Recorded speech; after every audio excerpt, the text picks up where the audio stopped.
জিয়াউর রহমান আর খালেদা জিয়ার যোগ্য উত্তরসূরি ছিলেন তারেক রহমান এবং এখনো আছেন। মানে ভোটারদেরকে নাকি ম্যানিপুলেশন করেছিলেন এরকম একটি মিথ্যা অপপ্রচার করেছিল।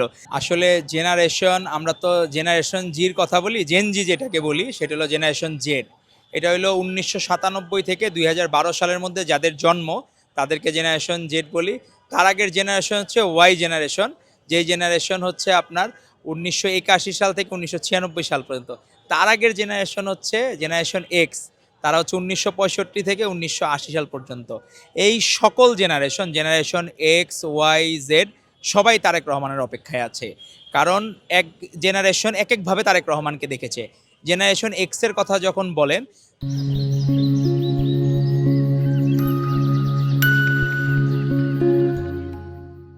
তারেক রহমান কিন্তু রাজনীতি শুরু করেছেন সেই আপনার 86-87 সাল থেকেই উনি পুরোদমে রাজনীতিতে অ্যাক্টিভ হয়েছিলেন। এবং 91 সালে একটি বক্তব্যে, 91 সালে ইলেকশনের আগে, 91 সালে 28শে ফেব্রুয়ারি ইলেকশনের আগে স্বয়ং হাসিনা পর্যন্ত তারেক রহমানকে ফ্যাক্টর মনে করতেন। উনি প্রভাবকের ভূমিকায় ছিলেন সব সময়। নির্বাচনে যে বিএনপি বিজয়ী হয়েছিল, বেগম খালেদা জিয়া প্রধানমন্ত্রী হয়েছিলেন, সেখানেও কিন্তু প্রভাবকের ভূমিকায় ছিলেন আমাদের ভারপ্রাপ্ত চেয়ারম্যান জনাব তারেক রহমান।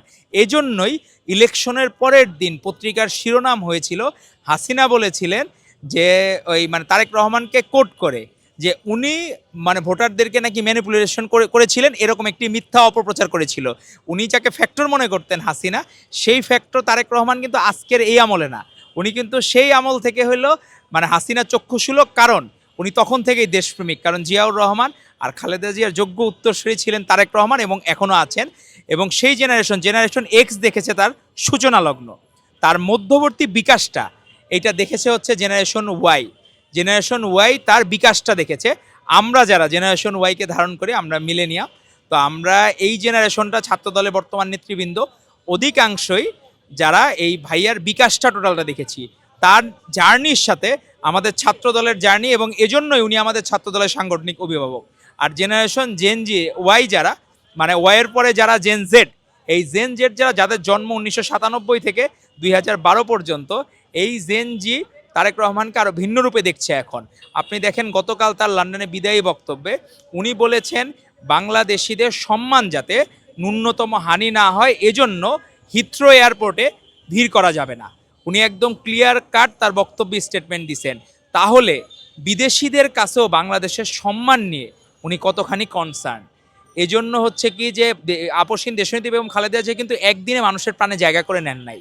এই রাজনৈতিক ধারাবাহিকতায় উনি যেমন জায়গা করে নিয়েছেন, সেরকম আমাদের ভারপ্রাপ্ত চেয়ারম্যান জনাব তারেক রহমান ওনার এই টোটাল জার্নির মাধ্যমেই জেনারেশন এক্স, জেনারেশন ওয়াই এবং জেনারেশন জেড, যেটা জেন জি নামে পরিচিত, তাদের সকলের মন জয় করে নিয়েছেন। তো এজন্য এই তিনটি জেনারেশনের সকলেই অধীর আগ্রহে অপেক্ষায় আছে 18 বছর পর আমরা আমাদের সাংগঠনিক বিভাগ, আমরা যেহেতু ছাত্রদল করি, আমাদের সাংগঠনিক বিভাগ তারেক রহমানের আমরা সাক্ষাৎ পাবো। আর সারা বাংলাদেশের মানুষ মুখিয়ে আছে যে এই 24-এর গণ অভ্যুত্থানের মহানায়ককে তারা কিভাবে রিসিভ করবে। কারণ যে মহানায়ক হয় উনি কিন্তু নিজে কখনো ক্রেডিট নেন না, সবাই জানে বাংলাদেশের মানুষ।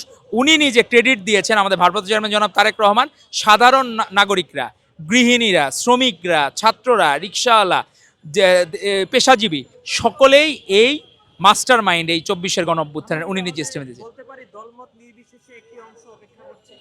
দলমত নির্বিশেষে সবাই, যেমন আপনি দেখেন যে আমাদের আপসহীন দেশের মেঘালয় অসুস্থ হওয়াতে সারা বাংলাদেশের মানুষ দোয়া করেছে, সেখানে কিন্তু কোনো ধর্ম, বর্ণ, গোত্র, দল কিছুই দেখে নাই। ফ্যাসিস্ট হাসিনার এত পারভার্সন, তারপরেও কিন্তু যে বেগম খালেদা জিয়ার মহিমান্বিত ভূমিকার কারণে তার মতো ফ্যাসিস্ট খারাপ মানুষও কিন্তু তার জন্য দোয়া করছে। তো এই জন্য দল মত নির্বিশেষে সকলেই তারেক রহমানের অপেক্ষায় আছে, তারা তাদের প্রাণের নেতাকে, কারণ ডাইনামিক লিডারশিপ বলতে যেটি বোঝায় সেটি অলরেডি তারেক রহমান তার দৃঢ় নেতৃত্বের মাধ্যমে প্রমাণ করেছেন।